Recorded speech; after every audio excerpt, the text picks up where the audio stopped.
Halo para sobat culikiawan, apa kabar kalian semua?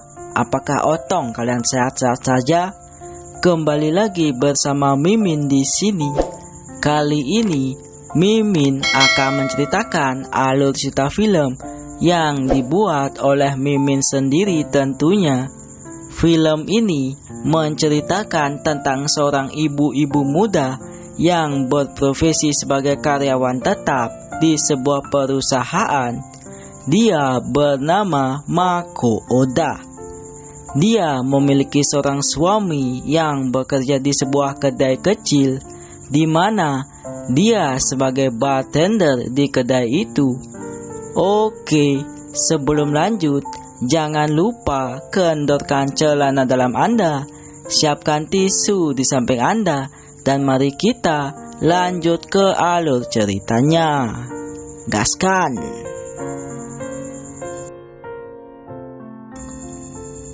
Film ini diawali dengan kebiasaan Mako Oda yang selalu membimbing para tim kerjanya agar sukses bareng-bareng, di mana Mako Oda mendapatkan tugas dari atasan bosnya yang menyuruh Mako Oda agar bisa memenangkan tender di sebuah perusahaan besar di Tokyo.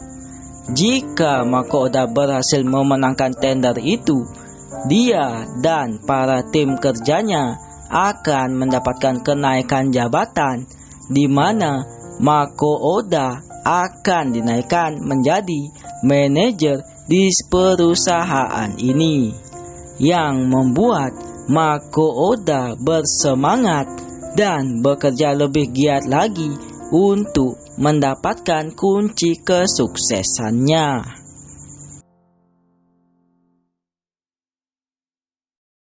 Waktu menjelang sore hari, para tim kerjanya Mako Oda sudah berpulangan ke rumah masing-masing, di mana ada salah satu rekannya yang tidak pulang.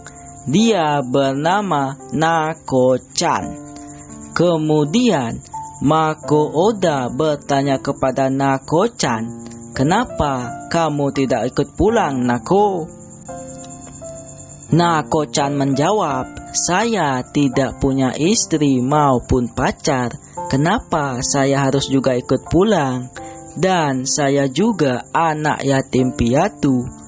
Karena jawaban dari Nako itu sangat dark sekali, membuat Mako Oda merasa bersalah. Sudah bertanya kemudian, Mako Oda ingin mengecek berkas-berkas yang di ruangannya dan pergi meninggalkan Nako-chan.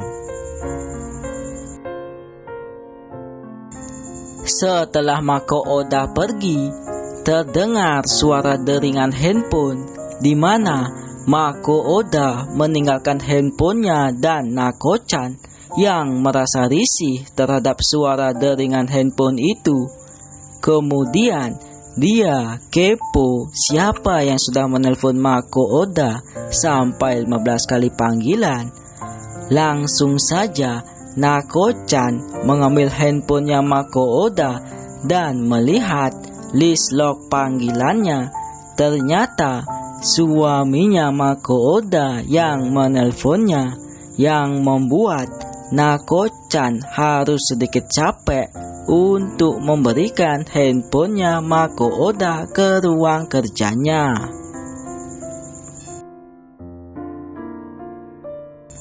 Di sedang membaca berkas-berkas perusahaan, Nako-chan membuat kaget Mako Oda dan memberitahukan Mako Oda bahwa suaminya menelponnya sampai 15 kali panggilan.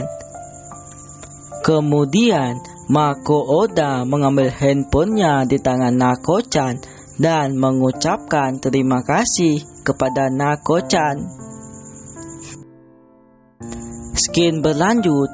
Nako Oda yang sedang berbicara kepada suaminya didengar oleh Nako-chan bahwa suaminya Mako Oda akan mengajak dia melakukan cocok tanam nanti malam, yang membuat Nako-chan merasa iri kepada suaminya Mako Oda.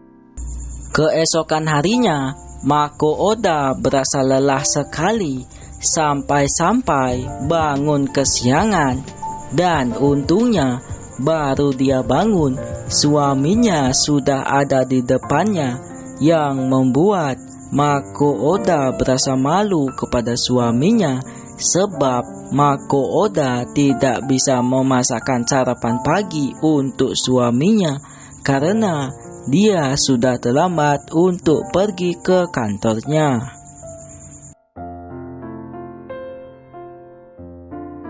Namun, di sisi lain, Nako-chan melihat ke kursinya Mako Oda yang masih kosong, membuat dia merasa bersalah sudah menggenjotnya kemarin, dan juga merasa takut jika Mako Oda melaporkan dia ke suaminya.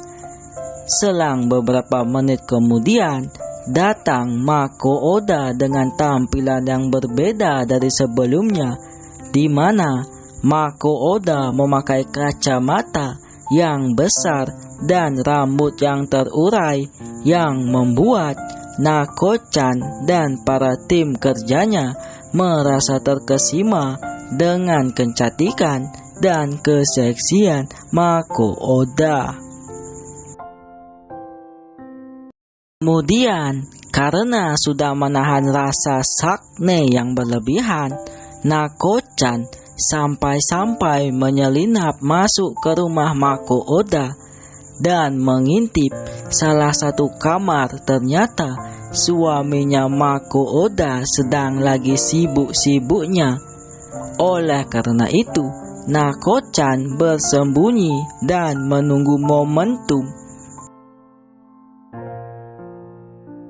Tiba-tiba Mako Oda datang dan langsung saja Nako-chan bersama Mako Oda melakukan cangkul-mencangkul tepat di kamar sebelah suaminya. Oke sobat, pada akhir film ini Mako Oda berhasil memenangkan tender dari perusahaan yang ternama di Tokyo. Kemudian bosnya mengangkat Mako Oda menjadi manajer di perusahaan ini.